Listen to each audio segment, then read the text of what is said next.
Hello, আসসালামু আলাইকুম। আপনারা সবাই কেমন আছেন? আমি আলহামদুলিল্লাহ ভালো আছি। তো এই যে দেখেন এইখানের এই দৃশ্যগুলো, গাছগুলো দেখেন এত সুন্দর লাগছে। মনটা একদম ফ্রেশ হয়ে গেছে যখন একটু নিচে ঘুরতে বের হয়েছি। তো এইটা দেখে কেউ বলতে পারবে এইটা কি শহরের ভিতরে এইরকমের খুব কমই আছে। মনে হয় জানি এইটা গ্রামের বাড়ি।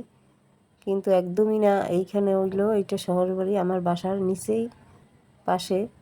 তো আমরা তো একদম শহরের ভিতরেই থাকি। তারপর এই যে সাইডের জায়গা গাছগুলো মনে হয় জানি এইটা হলো গ্রামে। তো এই পাশে এই এক আপা বলছিল যে আপা আপনি এই তরকারিটা খেলে নিয়েন, অনেক দিন ধরে বলছিল কিন্তু আমারই যাওয়া হয়নি, তাই আনা হয়নি। আজকে গেছি পরেই সে বলছে আসেন আমি কয়টা এই কিনে দিই, এই যে সবজি দিচ্ছি আপনি নেন। তো উনিও গাছ থেকে ছিঁড়ে ছিঁড়ে দিচ্ছে আর আমি এই যে ছিঁড়ছি গাছ দিয়ে ধরে ধরে দেখছি যে কোনটা একটু কচি। তো এই সবজিটা কে কে চিনতে পারেন বলেন, আমাকে একটু কমেন্ট করে জানাবেন এইটার নাম কি। আমি তো নামটা বলবো না, কারণ দেখি আপনারা চিনতে পারেন কি না। এইটা খুব কম মানুষই চেনে, হয়তো অনেকে দেখলে চেনে কিন্তু এইটার নাম কি বলতে পারছে না। খুবই সুন্দর একটা নাম। তো যদি কেউ নামটা বলতে পারেন আমাকে কমেন্ট করে জানাবেন। আর এই যে কাঁচামরিচ তার গাছ থেকে এগুলোও ছিঁড়ে আনছি অল্প কয়েকটা।